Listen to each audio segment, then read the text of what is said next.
Welcome back to the Creative Community Podcast presented by Destination Arete. We are in our March Madness series of episodes, and I'm David, and joined this week by one of my really good friends from college, Adam. Adam, as far as I know, you're a Christian school teacher and a youth pastor. Is that the And summation of your duties, or is there more? and a basketball state champion coach. Oh, that's right. I forgot Don't that forget part. that. Don't forget that too. So I'm yeah, sorry. those three things. Yeah. And an avid reader, as we've been discussing Yeah. here before the show begins. So the reason I'm having Adam on is, as we had Amelia on earlier in this series, Adam has allowed his kids access to the bracket. He's printed it out. He's given it to them. They've predicted it. And so it's been a good chance to talk about books and talk about reading. And then I'm joined again by Tabitha, my lovely wife, and another guest there in the background. We got a little friend staying with us this weekend.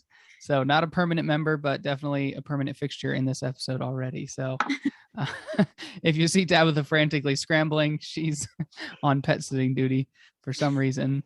They have chosen her. So, well, we have finished all but the last three contests in this bracket. The Elite Eight wrapped up this week. And so our first result from the Elite Eight, Aslan defeated Emma 169-40 to win the Sir Arthur Conan Doyle region, and was not even a contest for Aslan. I think Emma only got double-digit votes on two of the voting platforms. All of the rest of them, she only got like 2 votes, 4 votes. It was pretty sad. Tabitha, I wanted to start with you. I know Emma is near and dear to your heart, and I didn't know how you felt. I think you may have even sent the Arete professional brand account a message from your personal account discussing your displeasure. So if you have anything else to say, now's the time. Yes, I am displeased.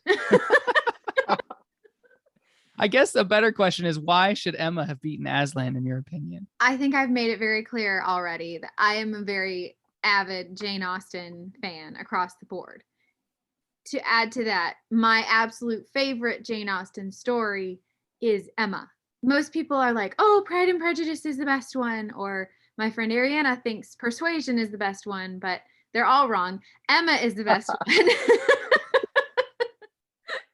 There's just a lot of lessons in the story, and I just really love that book. And the Narnia series is great, and I'm never going to sit here and say, I don't like Aslan, or I don't like the Narnia series, because I kind of feel like you can't say that. Like, is it wrong morally to say that? But for me, it just wasn't as much of a part of my growing up life, and Emma was. So for me, it was more of a sentimental thing. I like Aslan. I voted for him in his other brackets, but when it came down to Aslan or Emma, come on, Emma's my girl. I gotta go with Emma. As terrible as that sounds. Yeah. I don't want to tattle on you too much, but I know you even went on the professional brand that you manage on Instagram and happened to use that one to vote a couple times. So there's a couple of votes for Emma on different platforms. Those were probably all me. That's funny. Adam, how do you feel? Do you think Aslan deserves to be here? What are your thoughts? I'm kind of curious to hear about what your thoughts about the next matchup, but I wanted to give you a chance to chime in on Aslan and Emma at first. Yeah, I appreciate it, because I knew with Tabitha being on this one, we were going to have some fun with this, because a couple years ago, I realized I was very stuck in my reading genres. And so I decided I'm going to read some Brontes, I'm going to read some Austens. And I started with Emma. Wow. Do you regret this decision? A little bit. Whereas actually I enjoy, the story is great. The thing with when you have an Emma versus Aslan, you have Aslan who imparts incredible insight and wisdom, and that wisdom goes for the better. And then there's Emma, who imparts whatever wisdom is on the top of her head to the chagrin of Mr. Knightley, and everything goes wrong. And yet, in pure Jane Austen fashion, she gets the guy. So I think Emma had a beautiful run, and we could pause for a second. There it was for Emma. So I see my background's like mine was Narnia growing up. It wasn't. And so the sentimental for me would be on the other end. I know in previous podcasts they've said with Aslan, he just shows up and goes away and shows up and goes away. I think that the difference is when he shows up, it's incredible to see the dynamic. You look at Horse and his boy, man, Horse and his boy, Aslan's presence is just cool. And so Aslan, again, it's going to be interesting seeing coming up and then against another Austin to see what'll happen. But I'll say I asked permission to vote multiple times and was told I shouldn't. So I'm not sure what I think about hearing about multiple votes happening in other venues, but I will look past that. It's better to ask forgiveness than permission. Well, it would have been pretty blatant because Winnie the Pooh would have had like 25 votes and whoever was going against him at the time would have had like 4,363 because I had nowhere to go. I had my daughter and I was just going to start clicking. So I didn't though. You can tell by the numbers that I restrained myself. Yeah, speaking of the numbers, Gandalf is the survivor from the Milne region, defeating Winnie the Pooh 105 to 94. Right. Closest contest in the Elite Eight. Adam, you had sent me multiple paragraphs about Winnie the Pooh and the opponents he was facing. It's kind of why I wanted to have you on this episode because the fall of Pooh had finally come. So share with me your reactions to Gandalf winning and just your, don't go too far into the trash talk against Pooh, but I won't. No, I love Pooh. 3 children. I have watched every Pooh movie. I can sing the songs to Pooh's Grand Adventure. Pooh is the man. I was talking to my teens about this and how he almost made it to the Final Four, and one girl told me Pooh's iconic. This is also the same girl that didn't know any of the other characters in the board. But I think the thing when I started getting riled up with Pooh winning is just when after he beat Piglet, okay, that's fine. When he beat Samwise, my dander was up a little bit. And that's where I love Pooh. He is iconic. He is the face of my childhood. But when you have him go against characters with depth, with dialogue, with distinction, with detail. I mean, you can find the youth pastor in me right now. It's alliterated. It blows my mind. I never thought he would even make it that far. When you put him as a 1, I just thought it was sort of an honorary doctorate. You put him in a place of just sort of do this out of respect to the legacy. And I'm still blown away by the fact that it was as close as it was when I saw, I think for me, I'm 2 hours behind it at supper time, that Gandalf was only up by like 2 or 3 votes. I was like, oh no, it's going to happen again. And I think that's what it is. I think it's just, I think through this whole bracket this year, the memories and the nostalgia is what just, they got you through difficult times, or you related to them through happy things, and you saw yourself in these characters and you lived it. And so to vote against them, it's like you're getting rid of a family member. And Pooh Bear's like that jolly, happy uncle. Samwise, Gandalf, they're your father. You can't let them go. Your brother. So that's what I had with Pooh. I love him. I voted for him against Piglet. I voted him against Buster Kilrain, although I was probably one of the only people in the whole bracket that knew who that was possibly. And actually struggled for a second on that one because I love his character. So yeah, I'm glad Pooh's gone. I wish it would have been Sam instead, but I'll take Gandalf. Tabitha, do you think Samwise would have beaten Gandalf if he had beaten Pooh in the last round? That's a hard question. That's really tough because they both have their merits. I am not the big Lord of the Rings person that some of my friends are. I do appreciate it a lot and I do respect the characters, but did I vote for any of the Lord of the Rings characters? Like 2 once. Because I did vote for Pooh every time. Let's just say I had Pooh winning the whole thing. So, because Pooh, if Emma was my junior high school, college years, Pooh was my just formative years, and so for me to vote against Pooh, it was never going to happen. I don't know. Samwise beating Gandalf, I think it would have been a close race, but I think Gandalf would have edged him out a little bit. I don't know. I'm not sure about that though. Yeah, I think it's interesting because we have 6 different platforms that people vote on. And with Pooh, he won 2 out of the 6 platforms and then was within 2 votes on 3 of the other platforms. There was only one of the platforms where he was, only he was down 11. And so that was what ended up being the final. I'm trying to answer my own question, Samwise or Gandalf, hypothetical. I feel like Gandalf would have won just because of what we talked about in a couple episodes ago, where the scarcity, like you don't know as much about him, is a little more mysterious. Yeah. But I don't want to say he's more impactful to the story. I mean, Samwise is, the whole reason Frodo is there in the end. And Gandalf's more of just kind of like the helpful, if Pooh is the jolly uncle, Gandalf is the rich uncle that just kind of comes in, it saves you in the end, bails you out. Bails you out. So Adam, I'll let you answer that one before we go to the next matchup. Samwise or Gandalf, if that had been the case. Again, I think it's a childhood nostalgia. I connected. I was never going to be the big hero. I always felt like myself as like the sidekick that helped others get by. And again, I think the key for me, I think I've messaged you even maybe about, or maybe I said something to one of the other person on here that I've never met, who I think were kindred spirits, is that when he made that at the end of Two Towers, he makes that plea as Frodo's on the verge, and that monologue.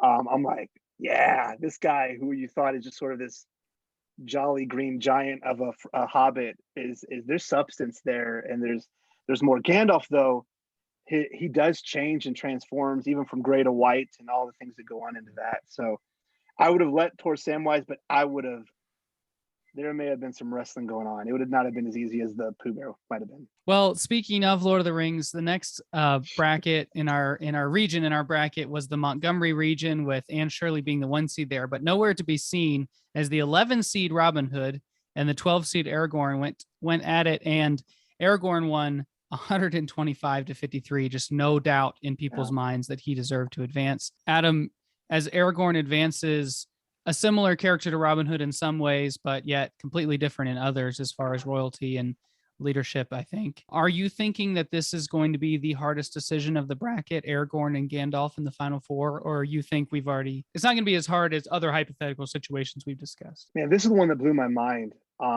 Because of all of the Lord of the Ring characters, I did not see him. I mean, he's the St. Peter's of this bracket. He's taken out Potter, and he's taken out Montgomery twice. So this is not some weak sauce stuff. Man, when he beat Anne Shirley, I was like, oh man, there's some hidden people here, I think, that really connect. And I think the big difference between Aragorn and Robin Hood has just been the addition of the movies. There you have a lot of similarities in here, although I think he's quieter. I don't know if there's some girl votes in here just for his rugged good looks. It can't be for the Kermit voice that the guy who portrays Aragorn has on Lord of the Rings. But for me, it's going to be the hardest one. I know for Tabitha,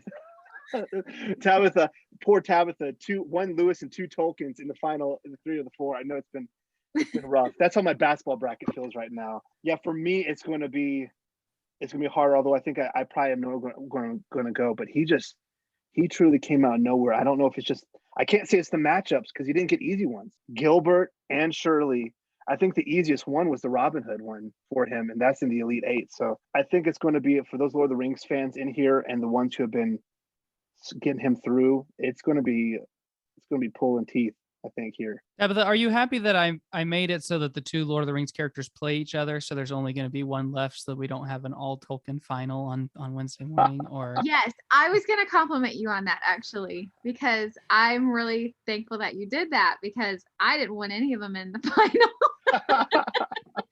So to only have one is better than the alternative. Well, Tabitha, speaking of what you're going to be happy about, Elizabeth Bennett in the Austin region defeated Atticus Finch 126-78 to round out the final 4. So that makes a 5 seed Aslan, a 3 seed Gandalf, a 12 seed Aragorn, and then the final 1 seed Elizabeth. Is this who I think you said you had Elizabeth going to the finals, right? Against Winnie the Pooh? I did. So you're not surprised. I didn't know if you had any thoughts about if you debated at all against Atticus Finch and the nobleness of his cause, or if you just said, this is Elizabeth Bennett, she has to move on. I have a lot of respect for Atticus Finch. So I have voted for him all along the way until he went against my girl, Elizabeth. I do respect Atticus Finch his character, but Elizabeth Bennett, come on.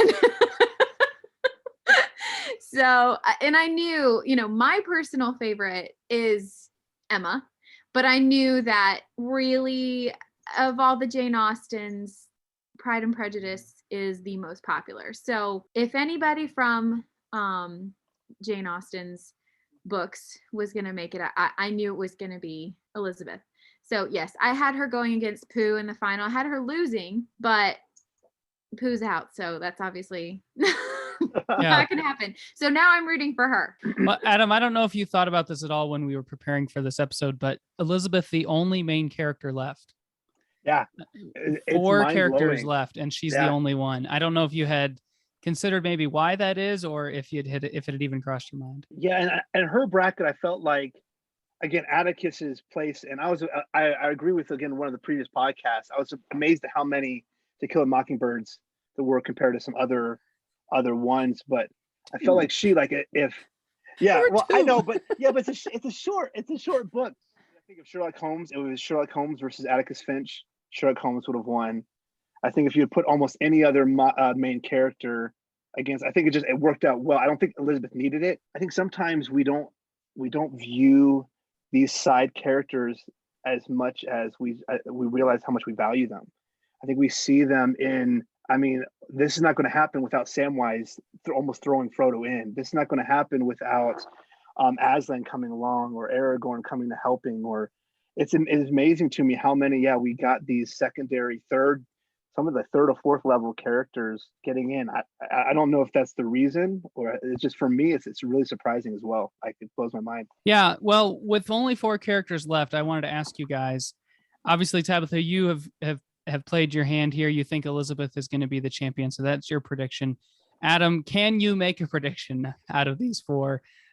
With Lewis, Tolkien, and Austen, I don't think that anyone can lose, really. Like the world will win when this bracket is over. But as far as, do you think one of these people has a better shot than the other? The amount of votes Aslan has been getting, he's been getting, twice as many as the person he's going against. Or he beat Charlotte the Spider 190-12. Just absolutely demolished. Absolutely demolished that matchup. So in my mind, if Aslan can beat Elizabeth, he's the lock. I think his toughest matchup is in this next, Monday morning. Do the Austen fans show up, or are there enough Christian school college kids out there who believe that you can't vote against, the allegorical representation of God himself? So well, the other question is, how many platforms does Tabitha have to vote? So that's the other question I need to know. No, that's what I was looking. Besides Emma, though, Aslan's had really a pretty cakewalk through. So it'll be really interesting going up a bit against a big gun, so to speak, a big character with a lot of personality, a lot of development. I think if he owns Elizabeth, it's over. Like, I don't think there's a chance. I think Gandalf has to win in order for the championship to be close. Yes. Whether it's Elizabeth or Aslan, Gandalf has to win in order to make that final game. I still am so curious about Aragorn. Who are these people that have just been like? He has beat all these big names, and so I think I was going to say Aslan. It hasn't even seemed like he is not sweating at all. He's winning these things by 20-30 points if you go basketball metaphor here. Aragorn's the feel-good story, and so it's the championship's Monday. No. I see what you're saying. The championship is Monday. I think really whoever wins that side is going to be the one that takes the whole thing. Okay. Well, I love it. I wanted to give you guys a chance as we wrap up here. Adam, any book you wanted to recommend?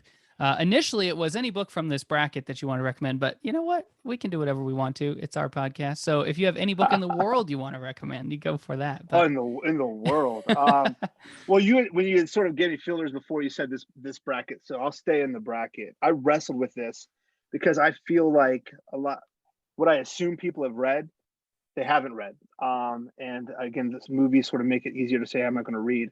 And I hesitate to say this because I don't want Tabitha to be upset with me, but I tell my teens all the time that they need to read the Narnia series at least once. And again, I don't want to assume that people haven't. The movies don't do it justice, and not even close, and they get worse as you go. So one of my favorite Narnia characters didn't make it in here, and I was hoping Puddle Glum would sneak in as a play-in person. But I would say the Narnia ones, the depth, the relatability to life, some of the character development, the humor mixed in with reality, with loss, all human emotions that they face. And so those would be the ones I lean to. I'm not sure if podcast previous have said that, but for an audience that is younger or those who said I've watched the movies, don't get the real deal. Get the books. Tabitha, do you want to recommend another book? I know you've had a chance to do this already, so you don't have to if you don't want to, but I don't know if I have already, but I do feel rather strongly about the Jane Austen books. Actually, my sweet husband started reading, I don't think he ever finished, but started reading Pride and Prejudice. Did you finish it? I did. You Well did? done. He Well did. done. I'm so proud of you. So he was trying to understand me better, I guess. So he picked it up and he read it while we were dating, and it was really sweet. And I don't know if he learned anything about me by doing that or not, but if you haven't read Pride and Prejudice, you definitely should. And obviously, I like Emma the best, so I would say Emma too. I pulled a You've Got Mail and read Well done. read Pride and Prejudice to impress the girl I was dating. The book I want to recommend here at the end is Wind in the Willows. I don't know why I like it so much. It's got a little bit of Redwall. It's got a little bit of the Beatrix Potter idea with animals wearing clothes, and doing normal activities like having tea. But Wind in the Willows just really captures your imagination and gives you a chance to, it's almost aesthetic. I don't know why I want to say that word, but it's like these English countryside little critters, and they have tea and they go on little boating outings and they drive cars around and crash them. Little spoiler alert there. And there's a war in it. And there's there's a Gandalf type character, a big hero badger, and Mole is the first chapter of Wind in the Willows is just amazing. Just the way you're introduced to Mole and what he knows about the world, and encouraging you to get outside of your little hole that you're in and experience more of life. I can't recommend Wind in the Willows enough. I love that book, and I think I read it like 2 years ago, just because I was like, man, I haven't read this in a long time. I want to remember what that's like. All right, well, Adam and Tabitha, thank you guys so much for coming on. Any last words about reading or about the bracket? Or Adam, I wanted to ask you before we go, on a scale of like 1 to 10, how do you feel about this year's bracket compared to other previous years' themes? Like, did you think this was a good one, or do you think it was like, it was pretty okay? I liked a different one better. This bracket frustrated me in a good way. I would give it like an 8 or 9. Okay. For Disney, the Disney ones and those ones, it's easy. These ones I'd wrestle with. There's so much into them, and it's not as black and white as maybe some of the others might have been. And so I liked it in a way that was good for me. It made me think more. I listen to others more. I've listened to more of the podcasts and that kind of stuff. This stuff has helped it make it even more personal. So no, I would say this was a solid one. I may be a little bit more bald than I was before, but it's a solid one. So Tabitha, I don't know if you can relate to this, but with book characters, you spend so much time with them that they tend to be more impactful than an hour movie that you can watch over and over. But with a book, it's like I don't know if you've experienced that with loving a character from the book rather than the movie version, or vice versa. Well, I've been messaging Bethany after we've been finding out the results, and she and I are both just kind of it's almost like it's a personal offense when our favorite characters end up losing. I felt that way about Anne Shirley. It was very personal. I felt that way about Emma. I felt that way about Winnie the Pooh to an extreme. So yes, you have this relationship with that character, and it's almost like it's personal that, they lose out to this person that, in my opinion, certainly doesn't deserve it as much. yeah. Because you're so connected with them, and it is very sentimental. Once again, thank you to Adam and Tabitha for joining me on this episode of the podcast.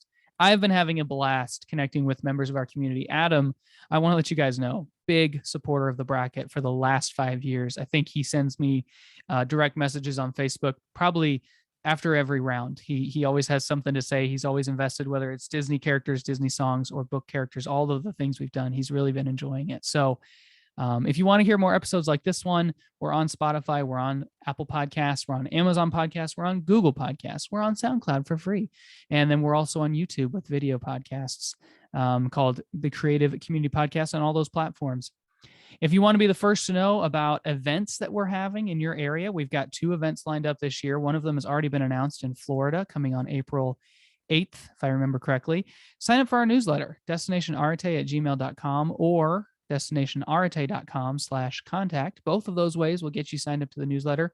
You'll get invited to those events first. You'll get info about them. You'll get a heads up.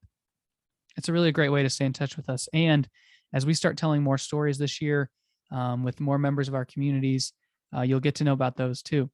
Last but not least, I wanted to thank you for listening. You can follow us on Facebook and Instagram, Destination Arete, Arete. That's where you can connect with us. That's the best place to be a member of this community. You can vote in the bracket when we have things like the bracket.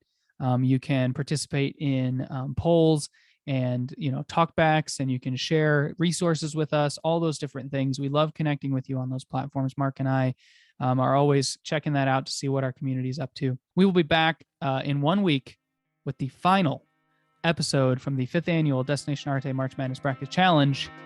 I will see you then.